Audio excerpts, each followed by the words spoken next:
Welcome to the Want to Learn podcast. I'm your host, Francis Tapon. I'm here with the famous Gary Arndt for the third time, and he's got a special guest with him, a cricket. Yeah, if you can hear it, I have a dynamic mic, so a lot of times you don't pick up a lot of the background noise, but I Okay, guess the yes. cricket is loud enough. It's just one cricket just sitting there crying for a partner, I guess. Yeah, it's been an issue when I record my show, especially because I'll turn off the lights to stop, any background humming of the lights, and then when you turn off the lights, it thinks it's dark, and so it starts chirping. Okay. Gary, you have started a brand new podcast, and I've become a total fan of it. And I want to just discuss it and get people aware of it. You've helped me many times in the past, and I just want more people to be listening to your new podcast. So tell us the name, Everything Everywhere Daily. Yeah, that's the name of it, and as the name implies, it's a daily show, and so the term everything everywhere I've had with my travel blog since I started back in 2006. And one of the smart things I did is I picked an extremely generic name that literally could be about anything. Right. And I did some other podcasting stuff in the past, but I never used that name for it. I did a show with CBS when they started a podcast network, and I purposely did not use the name because I didn't want them to have any claim on it.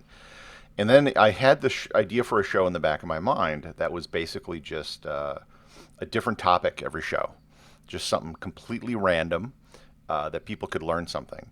And I originally had it designed as like a long form show, and I had a list of shows ready, and the first one was going to be on explaining. It wasn't going to be a travel show. It was going to be like a travel adjacent show. Is kind of how I explained it. So the first show was going to be explaining why the Mona Lisa was the most popular painting in the world. And I started doing research. I started reading about Da Vinci. I started really, watching a lot of documentaries. Next thing you know, I had like a 2 to 3 hour show lined up, and it was getting kind of ridiculous. And it Wait, it was, was just about the Mona Lisa only for 2 or 3 hours? What? No. yeah. Well, I mean, sort of taking a sidetrack into like Leonardo da Vinci, but it was going into the style he used and the painting, and then of course the modern day history, which is why it became famous. And I ended up condensing that into like 10 minutes for the new podcast. So when the virus started and the travel industry basically disappeared, um, I kind of dusted off this show idea I had, and then I changed the format. And it was primarily for business reasons.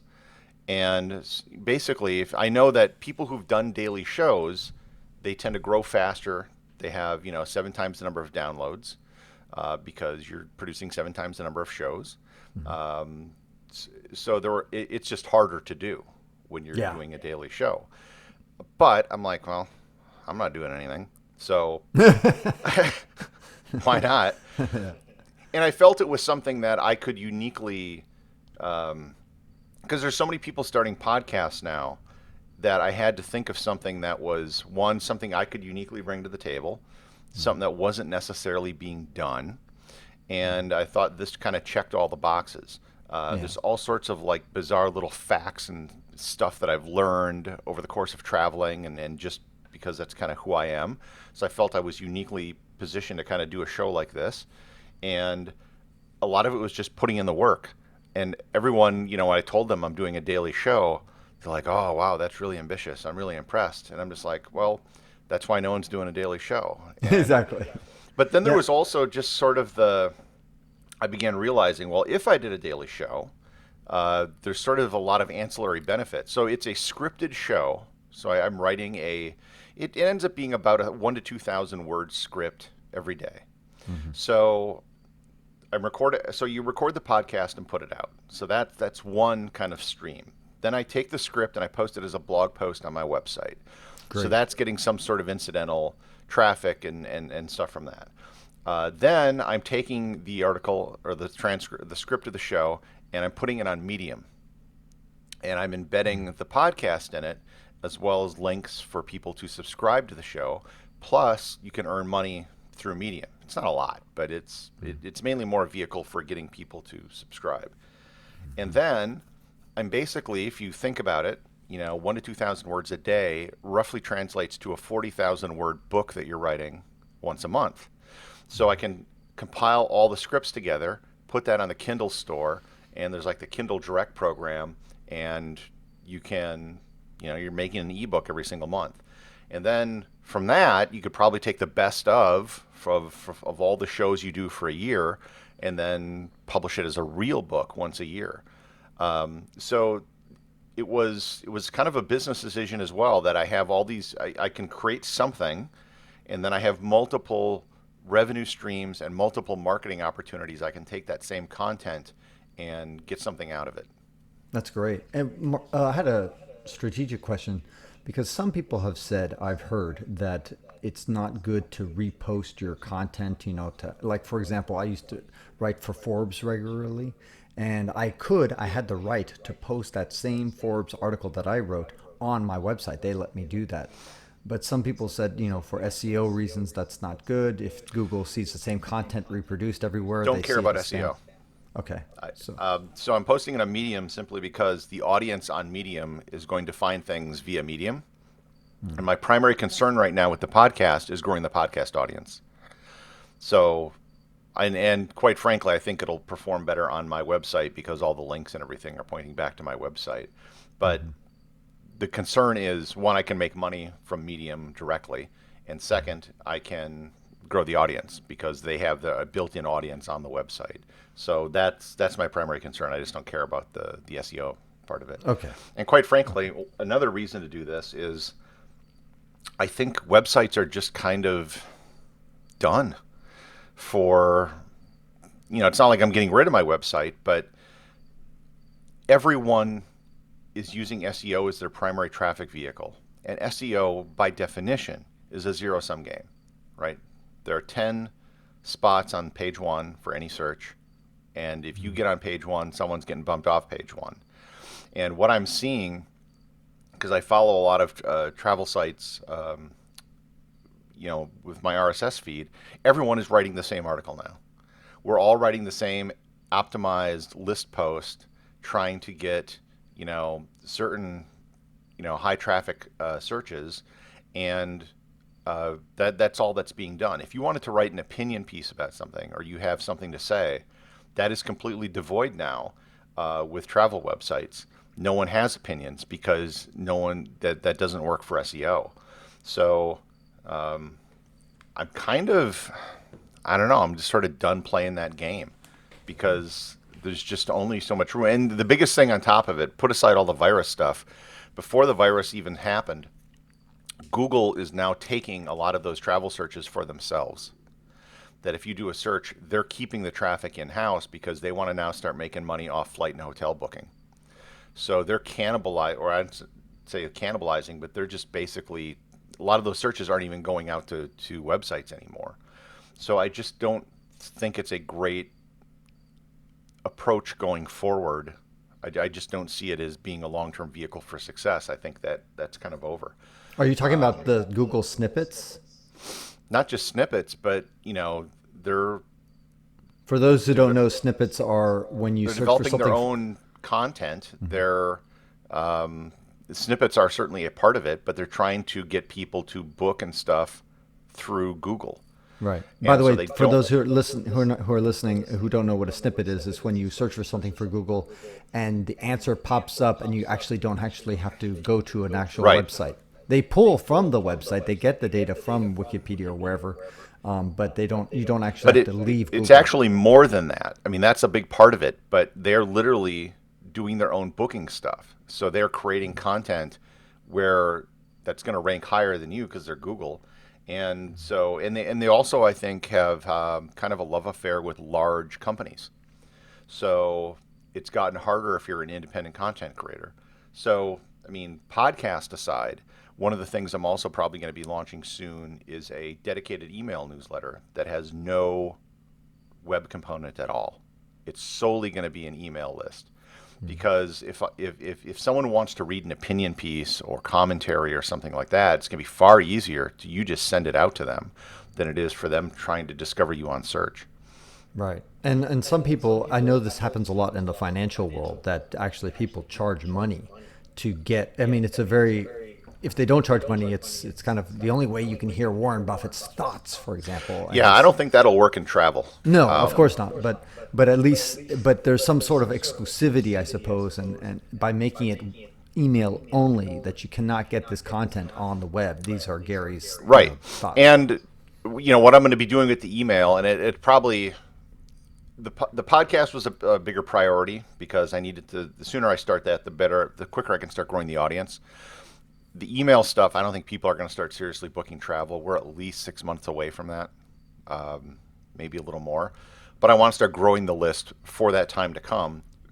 And then one of the things I'm going to start doing, I mean, the target for the newsletter will be well-traveled people, or people that tend to go to exotic destinations, or do adventure travel, and to work with a lot of the adventure travel tour companies. So if you wanted to go to Antarctica or the North Pole or something like that, a lot of these companies will have discounts that they do to try to fill seats on a tour. So to be able to offer discounts that are happening, as well as other things that would pertain to people like that. So it could be hotels or something in more exotic locations that want to bring in people. But basically, that's the kind of thing that searching, I don't think, is going to help you, especially if it's very time sensitive. So it'd be uniquely suited for an email newsletter. Got it. Now, let me just rattle off some of the titles. I really enjoy your show, your new podcast. You talk about the title, The Empire That Never Existed. That was episode 1, yeah. Yeah, that's episode 1, right? The Byzantine Empire That Never Was. The Most Dominant Athlete Ever. President Tyler's Grandsons. The Real Independence Day. When did the United States really become independent? And you talk about all the different dates that we could potentially say. A classic question, which is how many countries are there? And stealing the Mona Lisa, we talked about that a little bit. And time zone oddities, the army that never was, Jesse Owens versus Usain Bolt. That's a great theoretical question. Like, who would have been faster if everything were taken into account? Just a plethora of different ideas and subjects that somebody who's interested in many things would really gravitate. And I think a lot of your reviewers on Apple Podcasts and other reviewing places, they all say something like, Gary Arndt tells me all these things that I find fascinating that I didn't know I wanted to know. That's really the whole point of the show. I at kind of a meta level, and I've been thinking of starting a YouTube channel or something about this. I think we have a real serious problem in that I believe there are two things that are necessary for people to learn. One is you have to be literate. And we, by and large, do a good job on that department. We could certainly improve, but most people in the world can read. And the second thing is you need to be curious. And we fail miserably at that. So many people skate through school doing the minimum. They complete the requirements. They may get a diploma or something. They don't really know anything from the classes they took. They have no desire to learn. And we live in a world today where there are more people who believe the earth is flat now than did 20 years ago. And that's due to the internet. We have more people believing in crazy global conspiracies and all sorts of other stuff. And I remember back in the 90s, there were all these theorists and futurists talking about the potential of the internet and what it could do. You'll be able to shop from home and work. And a lot of these have come true. And one of the things is you're going to be able to, learn and take classes from all these great people. And it's like, you can do that. You can take the first, second, and third semester physics classes from MIT for free online. For free. Now, you're getting kind of like an MIT education. You can actually, it's better than sitting in a lecture hall because you can, go through it again and look at all sorts of notes. And no one takes advantage of this. Right? No one is what? Few. And all this is available, and we have this fantastic resource, and no one is using it to learn, to better themselves. You can find there's all sorts of gurus out there who will tell you how to lose weight and look better or how to make more money. And looks and money are things people want to focus on. But this idea of becoming smarter and more knowledgeable, there's just this void because no one really cares about it. And I think that I think there's a market for some people, and it has nothing to do with education. My dad was the kind of guy that used to watch the History Channel when it was actually about history. Right.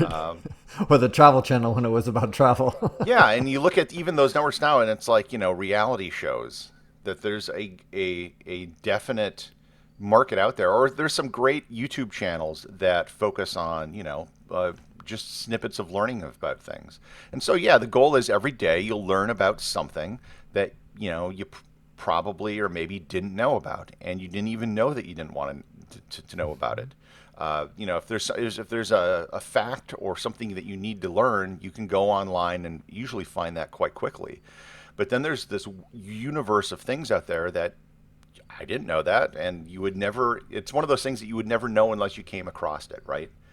And my goal is to just give you an opportunity every day to come across something new. Let me ask a technical question.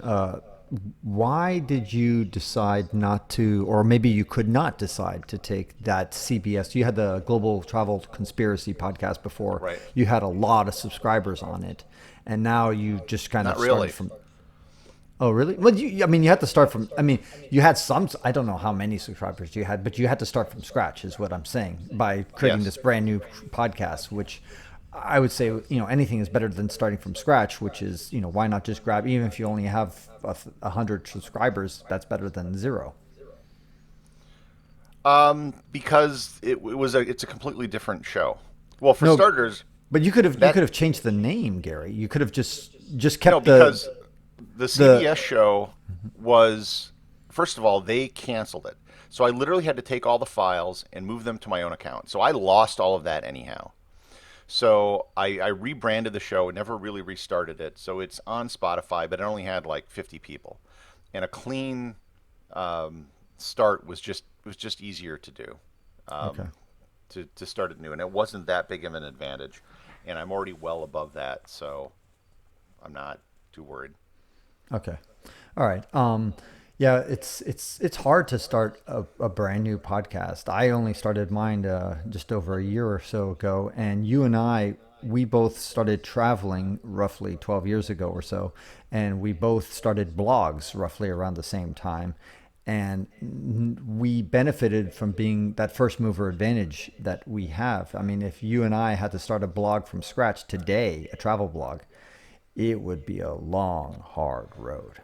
Yes and no, but the thing is, a blog meant something different 12 years ago. People would come to my website 12 years ago to see what I had to say, and I was using my website as social media.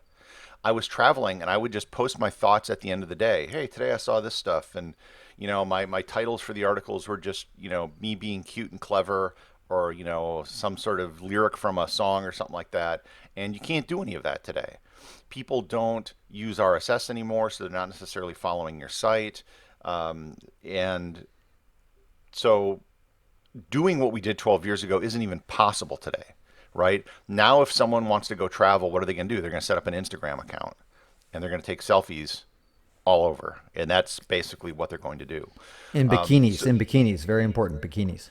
yes. So, and there are a lot of new podcasts, but the vast majority of them die quickly because people don't put in the work. So there's fewer podcasts than websites, so there's less competition to some extent. And then, like I said, I just wanted to do something different to set myself apart. So it's a scripted show, not an interview show, and it's a daily show. And I'm just doing these things I think that will hopefully find success in the long run. What is your strategy on getting content? Because you must think about, okay, how am I going to be on my 1000th show, for example? So before I launched the show, I created a list of about 150 different show ideas. And I've gone through some of them, and then I've added more over time. So I got it up in front of me right now. and I have readers are now start or listeners are now starting to send me ideas as well. Hmm. Some of these were interesting ideas, but I don't know if I can make it into a full show idea, or I may have to do something to like merge it with some other stuff. So like one of the things I have is something on the seven ancient wonders of the world. That would be an easy show idea. Another one I came up with was the origin of the Nike "Just Do It" slogan. I don't Oh know if yeah. you're familiar with that. No, I don't actually know the origin of So it. I know the Gary, origin, by the way, of how Phil Knight created the Nike shoe. I remember he had there's a a waffle waffle iron. iron, Yeah. yeah, and So I then may have to merge it with he had that, but the and he only the, had or, two colors, red and blue. the origin of the slogan came from Gary Gilmore, who was the first guy executed in America after the Supreme Court lifted the ban on the death penalty. And his last words before he was executed was, "Let's just do it." And one Really? of the Nike execs heard this and turned it into their slogan. Wow. And that's where it came from. And a lot of people don't realize that. No, I definitely don't realize that, and but I didn't even realize that the Supreme Court lifted.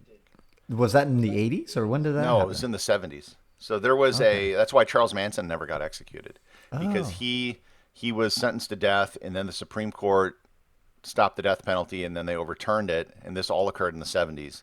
And the first Gary Gilmore was the first guy executed. He was executed by a firing squad in Utah, and this was in 1976, I think, 77 around there. Is that 100% fact that Nike got it from from Gary Gilmore? Is that Yeah, the guy has talked about it in interviews. okay? Okay. Who came up with it, and I don't think it's something they really publicize, Right. but yeah. So I don't know if I can do. Maybe I would have to do an episode like on the history of Nike or something like that to kind of, it's a fun fact, but 30 seconds more, I don't know what you can do. So there's a lot of stuff like that, and there are other things I've realized that, well, it's kind of a visual thing, so I don't know if it would work on a podcast.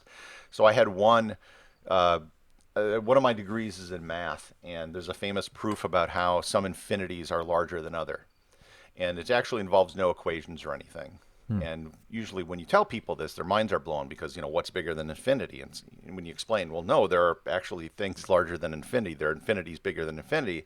It blows their mind, but you can actually sit down and prove it. And there's lots of videos online that go through the proof.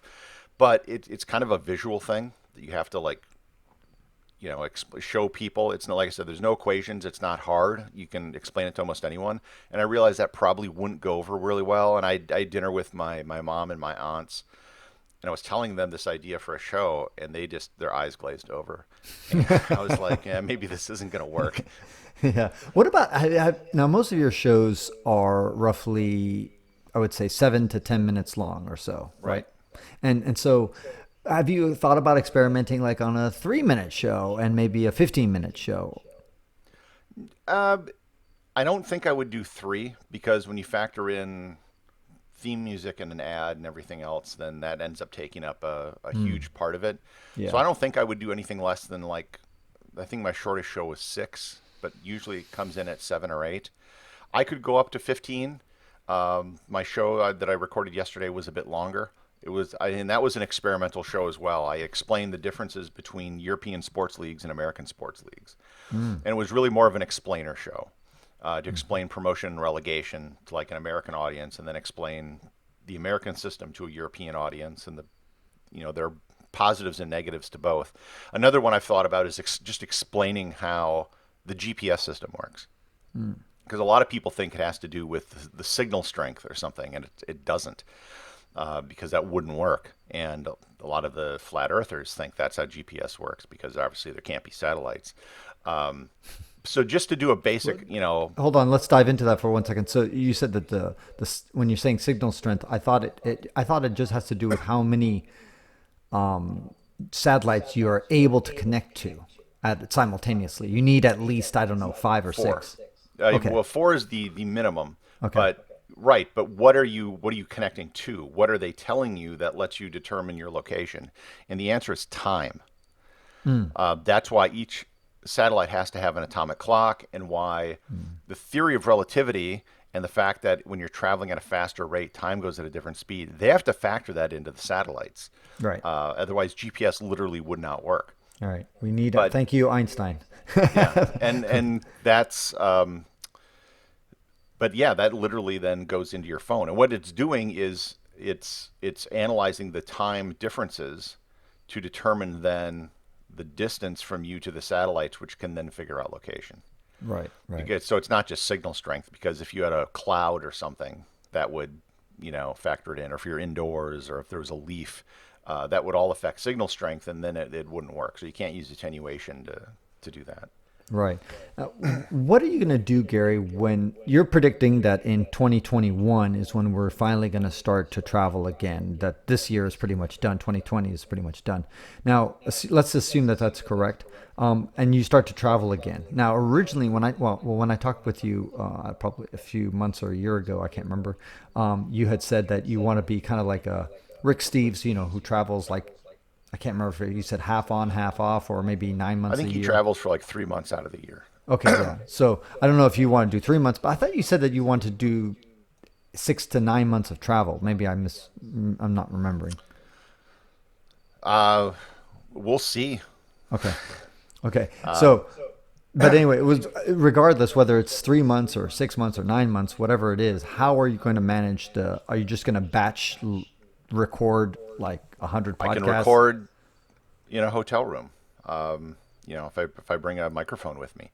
The time-consuming part isn't the recording. It's the research. It's the research and the And writing. the scripting. Yeah, the scripting So takes time. if I can grow the podcast to a certain level, then at some point I could actually hire someone to help with the writing process and write scripts.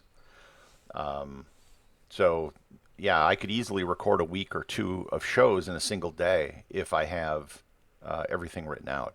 As it is right now, I'm doing everything every day. So as soon as I'm done talking to you, I'm going to record. I'm still actually 1 day behind because I moved. So I'm going to record yesterday's show today. I think I'm going to do today's on the Roanoke colony that disappeared. Oh, right. That's a fascinating story. Yeah, because I just saw an article that came out where someone had a very reasonable theory as to what happened to the people in the Roanoke colony. The mystery was it was the first British colony that they tried to establish in Roanoke, Virginia, and then they came back on a ship and everyone was gone. And the only words were Croatan that was carved into the wooden palisade.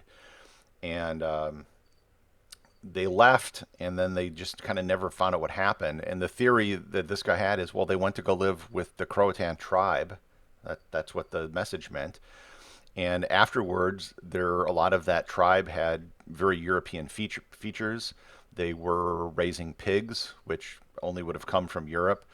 There's other evidences that they brought some European tools and techniques with them. And that's basically what happened, is that they just went to live with them. And because it was very early in the settlement of the Americas, there wasn't a lot of animosity with a lot of the native people at that point. So they're still on pretty good terms. And that was what basically happened. Interesting. So they didn't get wiped out or die of starvation or whatever. They just got assimilated. There probably was a great deal of death, because that always happened with a lot of those initial colonies. If you read like about the Pilgrims and the initial Plymouth colony, I think like half the people died in the first winter. Jamestown, they also had similarly high death rates. But and the reason they probably had to leave was because they had a large die-off in the winter, and then the survivors went to go live with the tribe. Do you, by the way, have a problem that I have sometimes when I do not talk about travel or backpacking and hiking, that all of a sudden some of my followers say, "Shut up, Francis, stay in your area of expertise"? No, I haven't. Okay. Because I explicitly started this as a non-travel thing, which is another reason why I launched it as a separate thing. And it hasn't been a 100%. The audience hasn't carried over 100%. Some people just don't listen to podcasts, and some maybe they'll try it and a daily show is too much for them. Even my mom and a lot of my best friends, they don't listen to it every day, because it's such a. My theory is that you only can devote so much time per week to a show, and either that's going to come in one chunk in a weekly show, where it's like an hour roughly, so it's approximately 10 minutes a day, or you can just split that time up 7 ways like I did. So it ends up being about the same amount of time as you would commit to a weekly show. Yeah, no, that's a fair assumption. I would agree. And the way I just handle your shows, I just look at the title and maybe the description, but usually just the title. And if it looks intriguing, I download it. And I'm like, well, it takes me 7 minutes, 8 minutes to listen to it, and I'm almost never ever disappointed. I mean, I always find everything that you cover interesting and fascinating, because I guess I'm one of those curious people like you're talking about. But I'm guess some people with me, if I start talking about other issues that are not travel related, people will say, "Hey, no, But we've I got it." think everything is travel related in a way, because the hotels and the flights, if you look at most travel media, well, let me back up a second.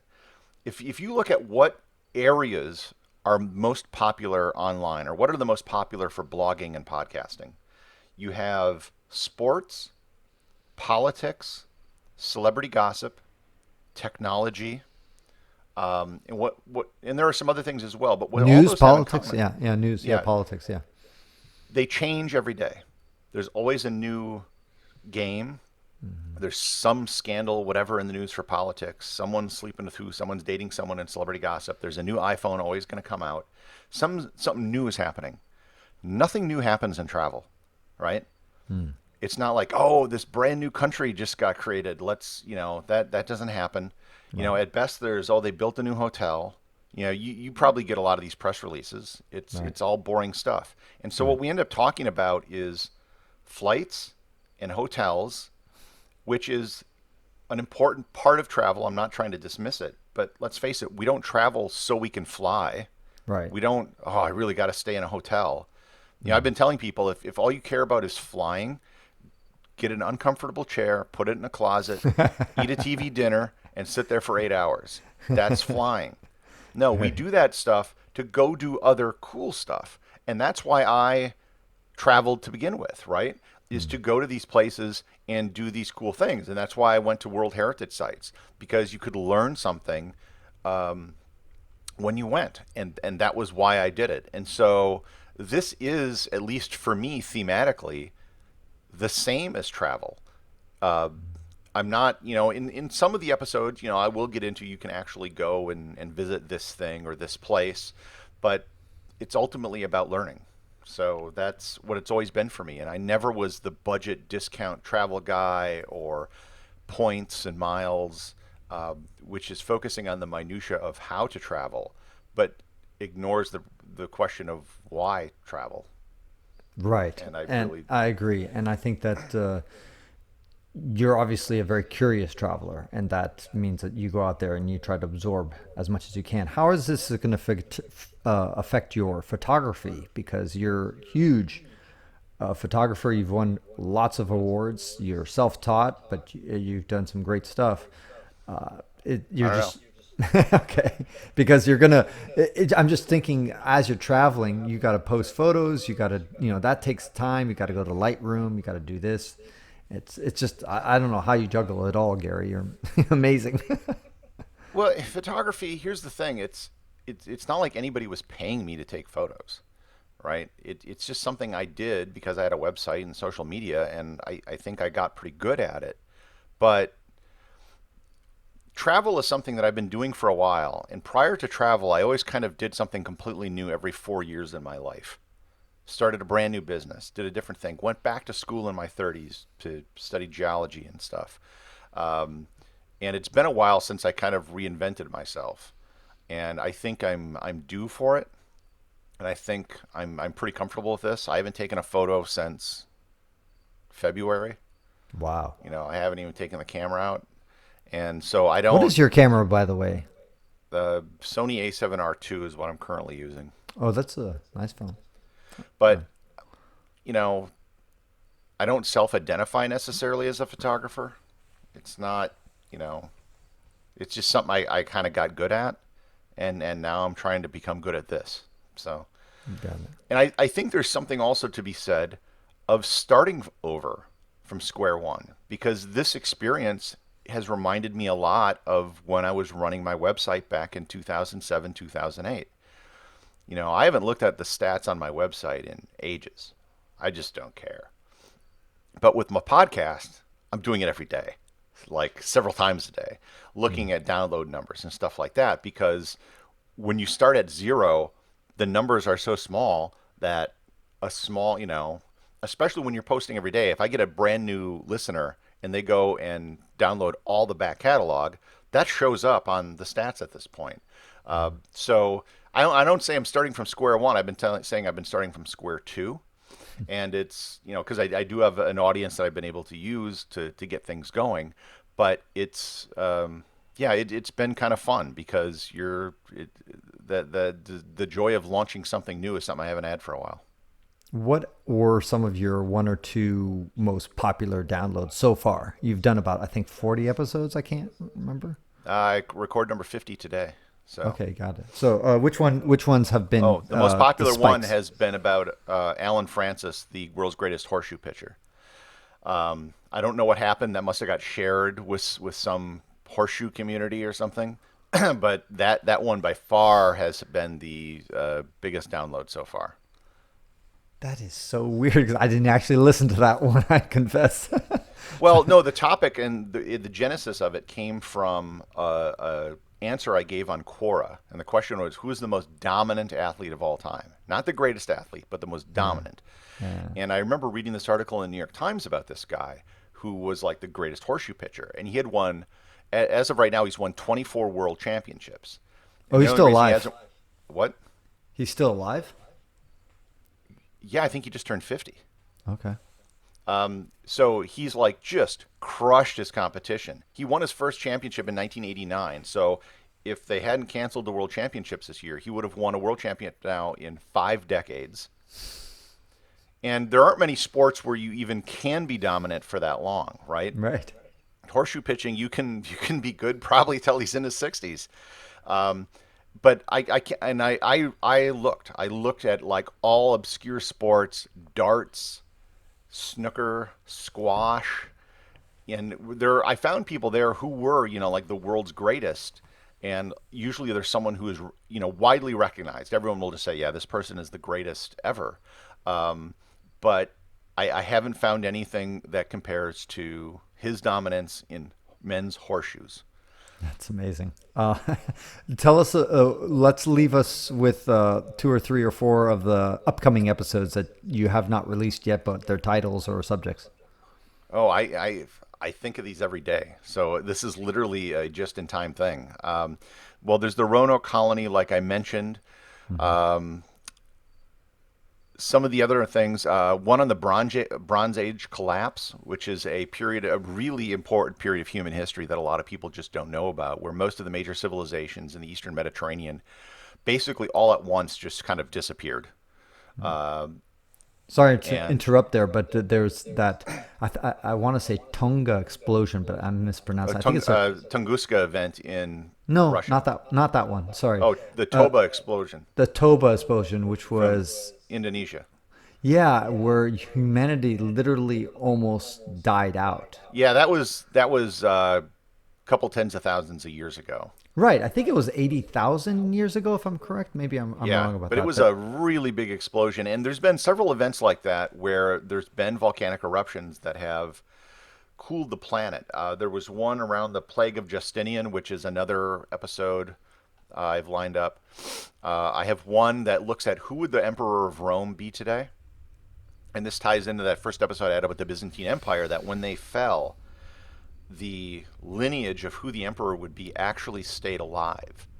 And there's several people that would be claimants today of that title directly from the last Byzantine emperor. One is the King of Spain.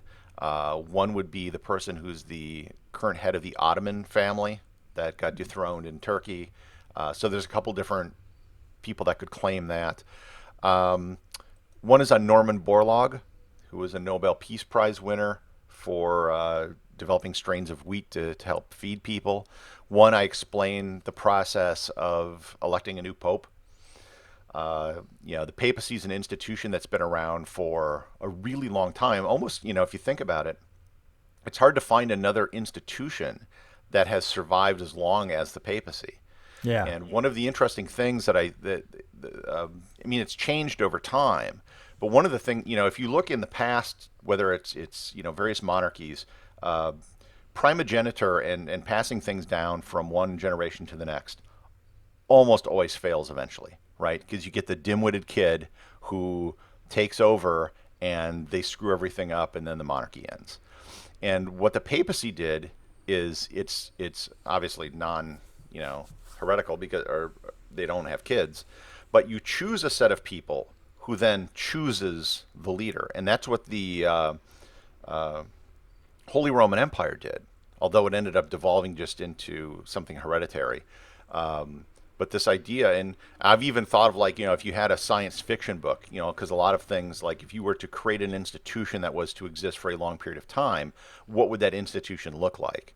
And I don't think it's, even as something that's a democracy, eventually you reach some point where things kind of go off the rails and they don't tend to last that long. But anyways, that's a whole different. Yeah. The Last Man on the Moon, Gene Cernan. Yeah. Everyone talks about the first man on the moon. This is Right. about the last man on the moon, and also about whether or not another person will walk on the moon before the last moonwalker dies. So will humanity go through a period where we don't have someone amongst our ranks who walked on the moon?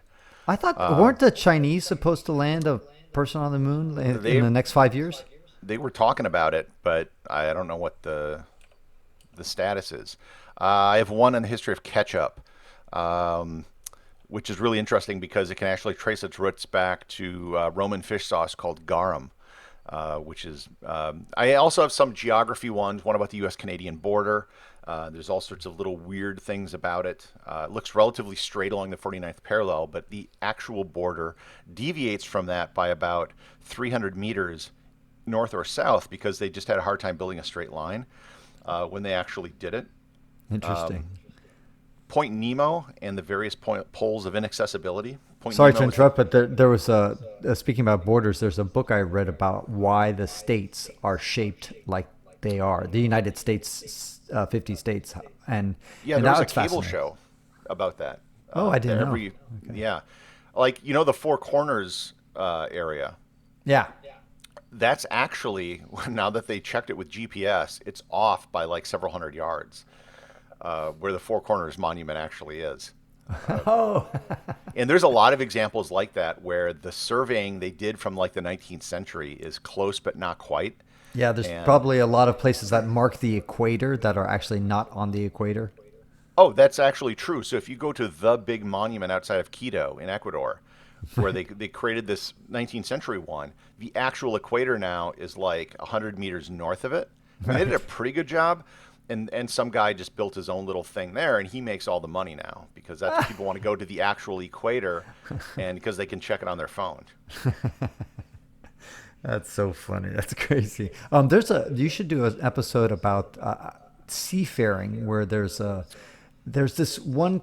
I remember like a royal or monarch family that bought an oil rig and created a country, or at least tried to. Sealand. Sealand. Thank you. Yeah. So that'd be an No, interesting episode. we just talked about that on This Week in Travel about like micronations, and I also had something. This was one of my ideas for my original show, the long form show, was on Polynesian navigators. When I first started traveling, that's where I spent like the first 6 months was going through the Pacific, and having been to these islands, you have a lot of respect for these people that basically went in dugout canoes and traveled thousands of miles of open ocean. And you also have to remember a lot of this was done in the southern hemisphere, and there's no North Star in the southern hemisphere. So the one thing that a lot of like European and Asian navigators had to orientate themselves, they did not have the Polynesians, which kind of even makes it more impressive. Oh, absolutely. Yeah, I imagine it's just ridiculous. Is this so are you suggesting, Gary, did I hear you right, that you may be traveling a whole lot less, that this is like chapter whatever 17 of Gary's life, and that you may just kind of hang up your hat more or less and just focus on this other aspect? Well, I'm still going to keep traveling. The question is to what end and how much. That I don't know because I mean I'm not at a point now where I can even start planning stuff. I'm waiting. I've been putting off. I'm going to probably run several tours next year, 3 or 4. Um, Probably the first one will be in Q2 of next year. So I'm still going to be doing that. I'm still going to be doing a travel newsletter, like I said. So I'm not divorcing myself from the travel industry. Um, And those tours are based of G Adventures. I'll probably be using them for the initial ones at least, yeah, to have them do the back end. But it won't necessarily be branded or labeled a G Adventures tour. Um, but it's just it's just easier to have someone run the tour for you than trying to do everything yourself and trying to find the hotel rooms and arrange transportation. And I think I may, and because I have the podcast, I'll be able to promote the tours on the show as well. And one of the things I've been thinking of doing is normally it would be like a photography tour to just run some of these tours in Italy or someplace in Europe where we can go to some of the stuff and maybe we do a traditional Rome, Florence, Venice type trip, but we kind of put a really different spin on it because there's a lot of really cool, weird places you can go in Rome that no one visits. The palace, Nero's palace, which actually the word Colosseum comes from the fact that it was built where there was a gigantic statue of Nero built called the Colossus. And that's where Colosseum comes from. He built this enormous palace, which was the largest building ever constructed in antiquity.